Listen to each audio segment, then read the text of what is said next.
आखिर किसने बनाया दुनिया का सबसे पहला हवाई जहाज और क्या है भारत के सबसे पहले हवाई जहाज का इतिहास, चलिए समझते हैं।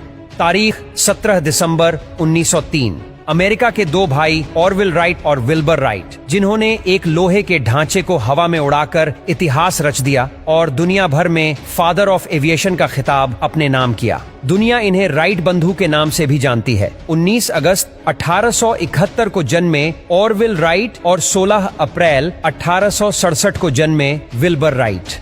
आमतौर पर अमेरिका के रहने वाले इन दोनों भाइयों को हवाई जहाज का आविष्कारक माना जाता है। इन्होंने 17 दिसंबर 1903 को संसार की सबसे पहली सफल मानवीय उड़ान भरी थी, जिसमें इन्होंने हवा से भारी यान को नियंत्रित रूप से निर्धारित समय तक उड़ाया था और कई परीक्षण करने के 2 साल बाद इन्होंने practical fix wing aircraft ready किया था। राइट ब्रदर्स को बचपन से ही हवाई जहाज उड़ाने में रुचि थी। ये हमेशा पतंगों और चिड़ियों को देखकर उड़ने की इच्छा जाहिर करते थे, पर इनके पास इतने पैसे नहीं थे कि वो अपने सपनों को पूरा करने के लिए पैसे खर्च कर पाते।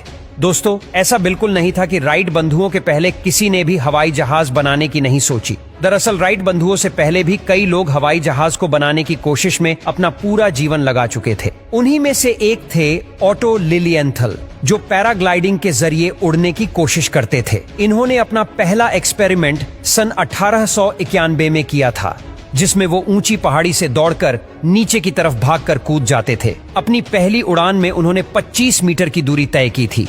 ये सन 1896 तक अलग अलग टेक्निक से ग्लाइडर बनाकर उन पर लंबी दूरी की उड़ान के लिए रिसर्च करते थे।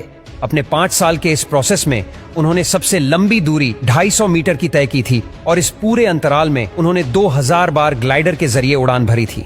9 अगस्त 1896 को ग्लाइडर से उड़ान भरते समय अचानक ग्लाइडर से इनका नियंत्रण हट गया और ये तकरीबन 15 मीटर की ऊंचाई से जमीन पर गिर गए, जिसमें उनकी गर्दन की हड्डी टूट गई और फिर एक दिन के बाद हॉस्पिटल में उनकी डेथ हो गई।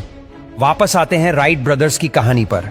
राइट ब्रदर्स के लिए ग्लाइडर से उड़ान भरना तो आसान था, पर उड़ते समय उसका बैलेंस बनाना और सही जगह उतरना बहुत मुश्किल होता था।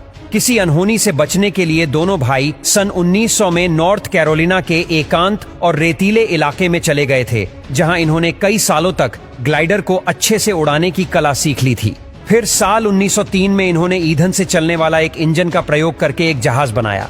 पहली बार जब इन्होंने इस जहाज का प्रयोग किया तो उनका ये जहाज सिर्फ 6 सेकंड तक ही हवा में उड़ा, पर मानव इतिहास में पहला मौका था जब किसी जहाज ने स्वयं गति पैदा करके कोई उड़ान भरी थी।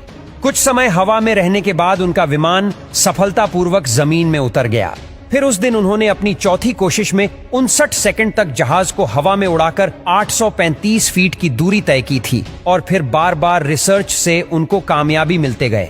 फिर उन्होंने 35 मील प्रति घंटा की रफ्तार से 24 मील की दूरी तय की, पर अभी तक इन दोनों भाइयों के इस आविष्कार के बारे में कोई नहीं जानता था और न ही किसी अखबार ने इनके बारे में कुछ लिखा था। साल 1908 को विल्बर राइट अपने जहाज को लेकर फ्रांस गए, जहां उन्होंने दुनिया के सामने अपने इस जहाज में बैठकर 91 मिनट तक 52 मील की दूरी तय करके एक रिकॉर्ड बना दिया, जिसके बाद इन्हें कई अवार्ड से नवाजा गया। साल 1909 में कई देशों में हवाई जहाज के आविष्कार में प्रगति देखने को मिली और 1909 में ही ऑरविल राइट ने वर्जीनिया से नॉर्थ कैरोलिना तक की लंबी दूरी तय की और 15 जून 1919 को पहली बार कैप्टन जॉन अल्कोक ने एक अमेरिकी हवाई जहाज से अटलांटिक सागर को पार किया। यह बात हुई पश्चिमी तथा दुनियावी इतिहास की, लेकिन अगर मैं कहूं कि 17 दिसंबर 1903 को जब राइट बंधुओं ने दुनिया का पहला विमान उड़ाया, तो ठीक उससे 8 साल पहले ही दुनिया में पहला विमान उड़ाया जा चुका था और उसको उड़ाने वाला एक भारतीय था। तो शायद आप मेरी बात पर यकीन न करें, लेकिन ये बिल्कुल सच है। Next part 2।